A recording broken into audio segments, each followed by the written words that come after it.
ఉమ్మడి మెదక్ జిల్లాలో మెదక్ కలెక్టరేట్లో ప్రజాపాలన ప్రగతి ప్రణాళిక 99 రోజుల కార్యాచరణ సందర్భంగా మెదక్ జిల్లా ఇన్ఛార్జి మంత్రి వివేక్ వెంకటస్వామి ఆధ్వర్యంలో ఉమ్మడి మెదక్ జిల్లా అధికారులతో సన్నాహక సమావేశాన్ని శుక్రవారం మధ్యాహ్నం వరకు నిర్వహించారు.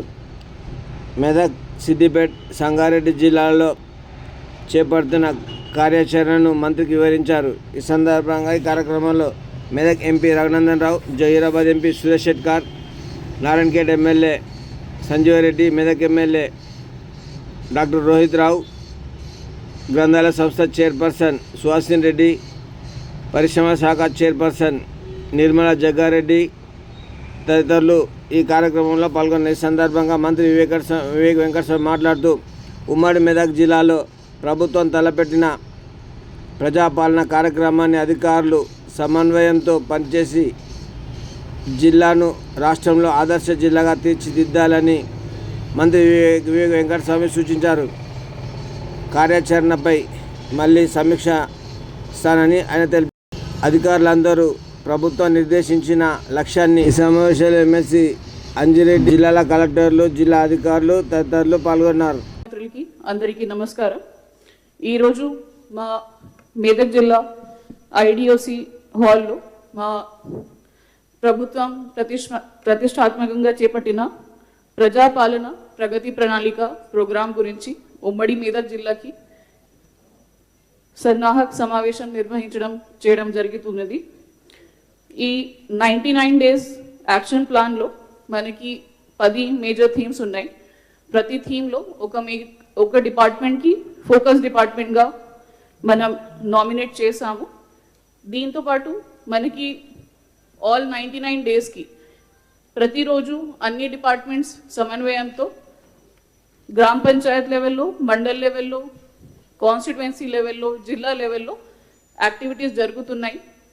దీంట్లో భాగంగా మనకి మొన్న ఎలక్షన్ అయిన తర్వాత కొత్త సర్పంచ్లు, వార్డ్ మెంబర్లు, కౌన్సిలర్లు, మున్సిపల్ చైర్పర్సన్, మేయర్స్లు వాళ్ళకి భాగస్వామ్యంతో మనం ఈ ప్రోగ్రాం నిర్వహిస్తాము. ఈ ప్రోగ్రాంలో మేజర్గా ఫోకస్ ఉంటుంది మనకి బెనిఫిషరీ లెడ్ ప్రోగ్రామ్స్ మీద. మన రాష్ట్ర గవర్నమెంట్ వచ్చిన తర్వాత పేదవాళ్ళకి ఎట్లా సహాయం చేయాలి, ఏ రకంగా వీళ్ళకి విద్యాపరంగా, హెల్త్ పరంగా వాళ్ళకి ఇల్లు ఇవ్వాల్సిన ఇంద్రమ్మ ఇల్లు స్కీమ్ కానీ, రైతు బెనిఫిట్స్ కోసం రైతు భరోసా స్కీమ్ కానీ రకరకంగా స్కీమ్స్ మనం ఇంప్లిమెంట్ చేస్తున్నాము. సో ఈ 99 డే యాక్షన్ ప్లాన్స్లో ఇంకా కవరేజ్ పెంచడానికి, ప్లస్ ఎవరికైనా బెనిఫిట్ వస్తున్నాయి, పాత మనకి ప్రజాపాలన సమయంలో కొన్ని లెఫ్ట్ ఓవర్ మనుషులు కూడా అప్లికేషన్స్ పెట్టారు, దీని గురించి కూడా చర్చ చేయడం జరుగుతుంది. సో దాంట్లో భాగంగా మా జిల్లా స్థాయి లెవెల్లో సార్ నిన్న we have conducted a meeting with all the district officers. దాంతోపాటు మన మండల్ లెవెల్ ఆఫీసర్స్కి కూడా బ్రీఫ్ చేయడం జరిగింది కి ఈ 99 డే యాక్షన్ ప్లాన్లో it is not department specific plan. Daily or weekly also అన్ని డిపార్ట్మెంట్స్ ఒక కన్వర్జింగ్ మేనర్లో లాగా పని చేస్తే it will become successful sir. So that has been explain to all the departments. Same for mandal level also under the chairpersonship of MPDO this program will be implemented. So MPDO to పాటు concerned mandal agriculture officer, tehsildar, ma mandal education officer and PHC medical officer, they will be taking the lead sir along with ICDS supervisor to reach out to maximum number of beneficiaries, maximum number of women, farmers, students ki, children ki, so that we can take each and every item and ensure that everyone is getting to know what we are doing and further ఇంకా ఇలా వీళ్ళకి benefit ఇవ్వగలుగుతాం. Sir దీంట్లో భాగంగా మనకి 5 main days కూడా మనం celebrate చేస్తున్నాము sir. 2 April నాడు గ్రామ స్థాయి లెవెల్లో అన్ని గ్రామాల్లో గ్రామ సభ జరుగుతాయి. 16 ఏప్రిల్ మండల్ లెవెల్ మీటింగ్ వాళ్ళు కండక్ట్ చేస్తారు. అప్పుడే అందరూ లబ్ధిదారులకి పిలిపించి ఏమేం బెనిఫిట్ మనం ఇస్తున్నాము, ఎలా చేస్తున్నాము, and to give more exposure to them will be briefing them what we are done and what we are planning to do. 2nd మే నాడు నియోజకవర్గం స్థాయిలో అండ్ 22nd మే జిల్లా స్థాయిలో ఈ ప్రోగ్రామ్ మనం మేజర్గా నిర్వహిస్తున్నాము సార్. దీంట్లో భాగంగా 10 థీమ్స్ ఉన్నాయి మనకి. ఈరోజు నుంచి పరిసరాలు పరిశుభ్రత మరియు ప్రభుత్వం కార్యాలయంలో ఫైల్ పరిష్కారం. So this theme will continue sir for till 14th of March. ఆ తర్వాత మనకి అసెంబ్లీ సెషన్ కాబట్టి so before that we're taking up this cleanliness drive and disposal of pending grievances and files.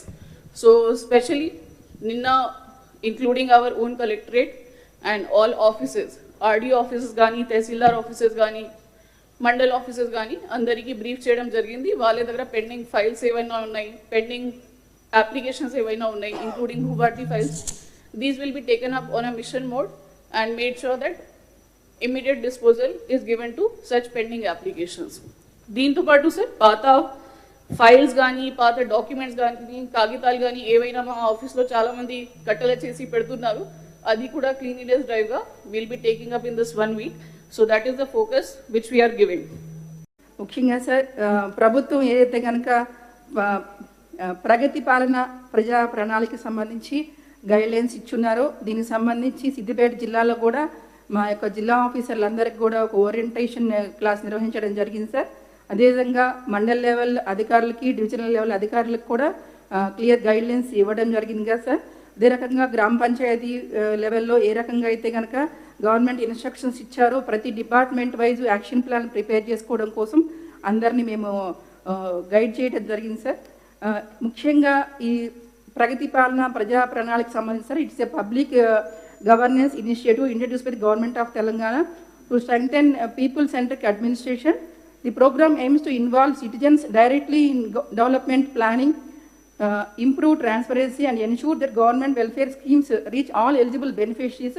కాబట్టి దీనిలో మా అందరు కూడా అంటే ఏంటి, కేవలం అధికారుల యొక్క భాగస్వామ్యం కాకుండా ఎన్నికైన ప్రజాప్రతినిధులు అందరినీ కూడా దీనిలో భాగస్వామ్యం చేస్తూ ఈ యొక్క ప్రణాళిక ప్రభుత్వం ఏదైతే కనుక 99 days ప్రోగ్రామ్ సంకల్పించిందో ఈ ప్రోగ్రాంలో అందరి భాగస్వామ్యంతో ఈ సక్సెస్ చేయడం కోసం మా జిల్లాలో మా వంతు సహకారము అదేవిధంగా మా యొక్క ప్రజాప్రతినిధుల యొక్క సహకారం కూడా మేము పనిచేస్తున్నాం సార్.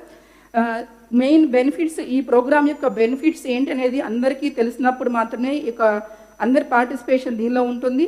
అదే రకంగా ఎక్కువ మంది ఇన్వాల్వ్ ఉన్నప్పుడు ఈ ప్రోగ్రామ్ మనం సక్సెస్ చేయడానికి అవకాశం ఉంటుంది. ముఖ్యంగా strengthening public participation in governance sir. ఈ ప్రోగ్రాంలో helps government understand ground level problems, కాబట్టి ensure better delivery of welfare schemes, builds trust between citizens and government. కాబట్టి మేము తప్పకుండా మా జిల్లా నుంచి అన్ని రంగాల్లో కూడా ముఖ్యంగా అయితే కనుక గవర్నమెంట్ విలేజ్ లెవెల్లో కానీ, mandal level, constituency level, district level and state లెవెల్లో చేయడం కోసం మా జిల్లా నుంచి మేము ఉత్తమమైన ప్రతిభ మా జిల్లా నుంచి పార్టిసిపేట్ చేయడం కోసం, ఉత్తమమైన ప్రతిభ కనపరచడం కోసం మేము అందరం కూడా తప్పకుండా ప్రయత్నం చేస్తాం సార్.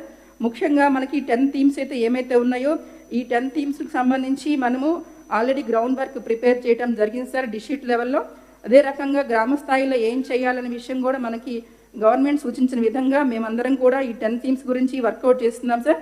ముఖ్యంగా ఈ 10 థీమ్స్లో ముఖ్యంగా అగ్రికల్చర్ డిపార్ట్మెంట్ ఉంటుంది సార్. ఈ అగ్రికల్చర్ డిపార్ట్మెంట్లో రైతు భరోసా కానీ, రైతు బీమా, అదే రకంగా ఏదైతే కనుక రైతులకు ఉపయోగపడే ఏవైతే ఉన్నాయో మనం ఇప్పటివరకు ఫార్మ్ మెకనైజేషన్ గురించి కానివ్వండి, క్రాప్ డైవర్సిఫికేషన్ గురించి కానివ్వండి, ఇవన్నీ కూడా ఏ రకంగా ఇంప్లిమెంట్ చేస్తే కనుక బెటర్గా ఉంటుంది. ఆల్రెడీ ఎవరైతే బెనిఫిట్ పొందుతున్నారో సార్ ఆ బెనిఫిట్ పొందే వాళ్ళందరి లిస్టులు కూడా మేము ప్రిపేర్ చేస్తున్నాము. ఆ యొక్క గ్రామ సభ జరిగినప్పుడు గ్రామాల్లో ఈ ఎవరైతే కనుక ప్రభుత్వం నుంచి పథకాలన్నీ పొంది ఉన్నారో ఆల్రెడీ ఈ పొందిన వాళ్ళందరికీ కూడా బెనిఫిట్స్ అందరూ కూడా ఎవరైతే పొందున్నారో అక్కడ లిస్ట్ డిస్ప్లే చేయడం జరుగుతుంది. అదే రకంగా ఎవరైతే బెనిఫిట్స్ పొందారో వాళ్ళ ఎక్స్పీరియన్సెస్ని కూడా షేర్ చేయడం కోసం టైం కూడా కేటాయించడం జరుగుతుంది సార్. అదే రకంగా హెల్త్ డిపార్ట్మెంట్కి సంబంధించి ఎవరైతే కనుక ఇమ్యునైజేషన్ గ్రామంలో ఎవరెవరు తీసుకుంటున్నారు, మ్యాటర్నల్ హెల్త్, చైల్డ్ కేర్ ఏ రకంగా మనం మెయింటైన్ చేయాల్సి ఉంటుంది. ముఖ్యంగా ఈ వెక్టార్ బోర్న్ డిసీజెస్ మనకి సీజనల్ డిసీజెస్ బాగా ప్రాబ్లమేటిక్గా ఉంటుంది కాబట్టి ఆ సీజన్లో మనకి డెంగ్యూ, మలేరియా ఇవి రాకుండా మనం ఏ రకంగా చర్యలు తీసుకోవాలనేది కొంత డిమాన్స్ట్రేషన్ కూడా చేయించడం జరుగుతుంది సార్. మేము ఆల్రెడీ సీజన్లో వీడియో ఒకటి రిలీజ్ చేశాము, ఒక షార్ట్ వీడియో. అదే రకంగా ప్రతి గ్రామానికి కూడా మేము ఈ డెంగ్యూ నివారణ కోసం పాంప్లెట్లు పంచడం కూడా జరిగింది సార్. మళ్ళీ ఇంకొకసారి గ్రామాల్లో దీని గురించి అవేర్నెస్ కూడా కల్పించడం జరుగుతుంది. అదే రకంగా ఎన్విరాన్మెంట్కి సంబంధించి సార్ క్యాంపెయిన్ మేము చేద్దాం అనుకుంటున్నారు సార్. సింగిల్ యూజ్ ప్లాస్టిక్ని మనము వాడాలి, ప్లాస్టిక్ని నివారించడం కోసం తప్పనిసరిగా ప్రయత్నం చేయాలని అవేర్నెస్ కల్పించాలనుకుంటున్నాం సార్. ఎందుకంటే ఈ ప్లాస్టిక్ వాడకం పెరగడం వల్ల ఎక్కువ మంది క్యాన్సర్ బారిన పడుతున్నారు కాబట్టి వీళ్ళందరూ ప్రజల్లో అవగాహన కల్పించడం కోసం ఒక స్పెషల్ క్యాంపెయిన్ మేము ఆర్గనైజ్ చేయడం కోసం సంకల్పించాం సార్. అదే రకంగా వెల్ఫేర్ స్కీమ్స్ గవర్నమెంట్ ఏమైతే కనుక ఇంప్లిమెంట్ చేస్తుందో జిల్లాల్లో ముఖ్యంగా ఇందిరమ్మ ఇళ్ళు కానివ్వండి, రేషన్ కార్డ్స్ మనం జిల్లాలో చాలా ఎక్కువగా పంచున్నాము. రేషన్ కార్డ్స్, ఇందిరమ్మ ఇళ్ళు, గృహజ్యోతి, ఫ్రీ ఎలక్ట్రిసిటీ, రైతు భరోసా, రైతు బీమా, ఈ రకంగా రకరకాల ప్రభుత్వ పథకాలు ఏమైతే కనుక బెనిఫిట్ పొందుతున్నారో వీళ్ళందరూ బెనిఫిషరీస్ లిస్ట్ కూడా ఆ గ్రామ సభలు జరిగినప్పుడు ఆ బెనిఫిషరీ లిస్ట్ డిస్ప్లే చేయటము, చదివి వినిపించడం కూడా జరుగుతుంది సార్. అలాగనే ఇంటరాక్షన్ విత్ ద బెనిఫిషరీస్ కూడా ఉంటుంది సార్ ఆ రోజు కార్యక్రమాల్లో. తర్వాత ఎడ్యుకేషన్ అండ్ స్కూల్ ఇన్ఫ్రాస్ట్రక్చర్కి సంబంధించి సార్ మా జిల్లాలో మేము ఎన్రోల్మెంట్ని పెంచడం కోసం, స్కూల్ ఎన్రోల్మెంట్ పెంచడం కోసం, డ్రాప్ అవుట్స్ని తగ్గించడం కోసం ప్రత్యేకంగా మా డిఈఓ గారు ప్లాన్ చేస్తున్నారు సార్. అదే రకంగా మా జిల్లాలో ఇప్పటికే మేము ఎన్ఆర్జీఎస్ పథకంలో భాగంగా సాచురేషన్ మోడ్లో మా జిల్లాలో 174 స్కూల్స్ అన్నిటికి కూడా కాంపౌండ్ వాళ్ళు శాంక్షన్ చేశాం సార్. అన్ని చోట్ల ప్రారంభం జరిగింది. ఈ ప్రోగ్రామ్స్ జరిగేటప్పటికల్లా కంప్లీట్ అయిపోతుంది సార్. గ్రామ సభకి వీటన్ని కూడా ఇనాగరేషన్ చేసుకోవడానికి మేము ఏర్పాట్లు చేస్తున్నాం సార్. అదే రకంగా స్కూల్ మాకు ఎక్కడైతే స్కూల్స్లో టాయిలెట్స్ లేవో టాయిలెట్స్ కూడా 54 స్కూల్స్కి మేము శాంక్షన్ చేస్తున్నాము. ఆ స్కూల్స్ అన్నింటిలో కూడా టాయిలెట్స్ కూడా కంప్లీట్ చేసుకొని ఈ గ్రామ సభలు జరిగినప్పుడు అప్పుడు ఇనాగరేషన్ ప్రోగ్రామ్స్ కూడా మేము ఏర్పాటు చేస్తాం సార్. అదే రకంగా వివో బిల్డింగ్స్ కూడా మాకు జిల్లాలో లేని చోట్ల మేము ఒక 54 వివో బిల్డింగ్స్ కూడా అండర్ కన్స్ట్రక్షన్ ప్రోగ్రెస్ ఉన్నాయి సార్. ఇవి కూడా ఆ టైం కల్లా మాకు కంప్లీట్ చేసేసి ఇవి కూడా మేము ఇనాగరేషన్ చేసుకోవడం కోసం ప్లాన్ చేస్తున్నాం సార్.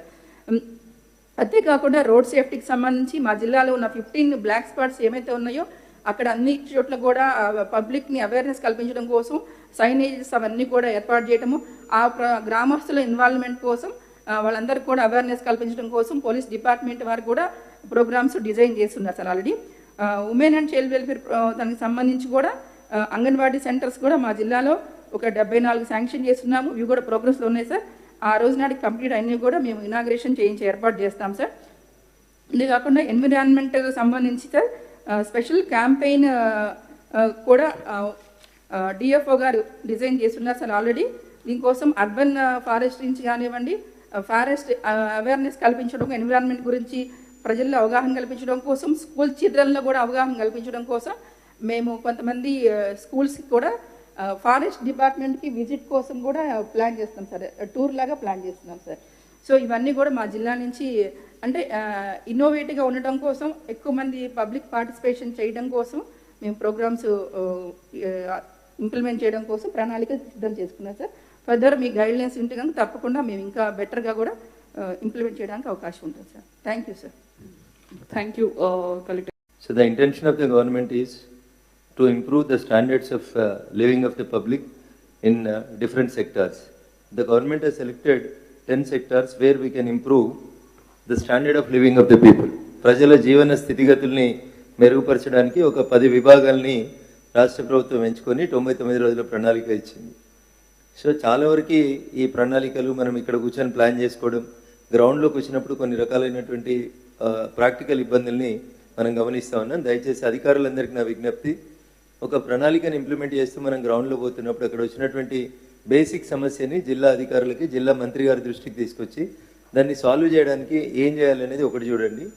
ఇంతకుముందు మనం జిల్లాలో వివిధ సందర్భాల లోపల గ్రామాలకి, మున్సిపాలిటీలకు తిరిగినప్పుడు లేదా ముఖ్యమంత్రి గారు మంత్రులు వచ్చినప్పుడు కొన్ని గ్రామాల్లో, కొన్ని మండల కేంద్రాల్లో మనం కొన్ని పనులు చేస్తామని చెప్పి గతంలో ఇచ్చి వచ్చినటువంటి హామీల విషయం లోపల మళ్ళీ మనం ఈ గ్రామ సభలు కండక్ట్ చేసినప్పుడు ప్రజల నుంచి ఒక క్వశ్చన్ వస్తుంది. కాబట్టి దయచేసి గతంలో గత 2.5 సంవత్సరాలుగా మనం జిల్లాలోని వివిధ ప్రాంతాలని విజిట్ చేసిన సందర్భంగా మనం ఇచ్చినటువంటి హామీలు, మనం చెప్పినటువంటి అమలు చేస్తామని చెప్పినటువంటి స్కీమ్స్ని దయచేసి ముందు వాటిని అమలు చేయకుండా మనం పోయి గ్రామ సభ పెడితే ప్రజలకు ఒక రకమైనటువంటి లీనియన్సీ వస్తుంది.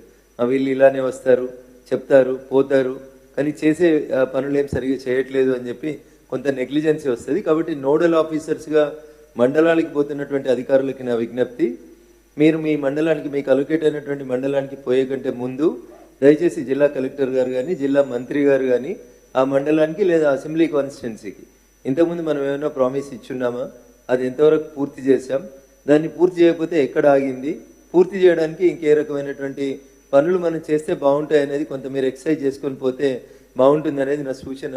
తీరా అక్కడికి పోయిన తర్వాత అప్పుడు నేను నోడల్ ఆఫీసర్ కాదు, ఇప్పుడు కొత్తగా వచ్చాను, ఇట్లా మనం చెప్తాం. మళ్ళీ ఒకసారి మళ్ళీ స్కీమ్ పోతే ఇంకో కొత్త నోడల్ ఆఫీసర్ వస్తూ ఉంటాడు. పాత సమస్యలు అలానే మరుగుపడిపోతూ ఉంటాయి. కాబట్టి దయచేసి అధికారులకి ప్రీవియస్ ఎక్స్పీరియన్సెస్ని ఈ ఇప్పుడు పోయే ప్రజా సమస్యలకు పోయే కంటే ముందు కూడా క్రోడీకరించుకొని పోతే బాగుంటుంది అనేది ఒకటి నా విజ్ఞప్తి.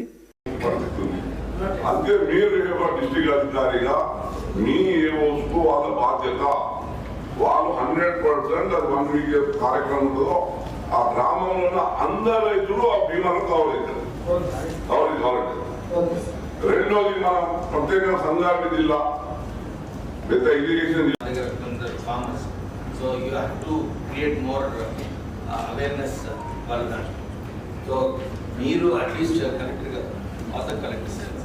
We must plan in the coming year for at least 20 to 30% of crop diversification should take place.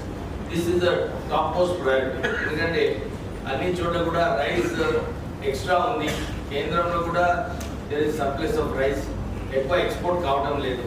So until crop diversification becomes a success, we will be saddled with lot of rice. So మనము రైతులకు satisfy చేయలేకపోతాం. So let us take this on a war footing. So rest of the other districts also, please ensure and collector give me a comprehensive note. Yes, sir. How many acres are there?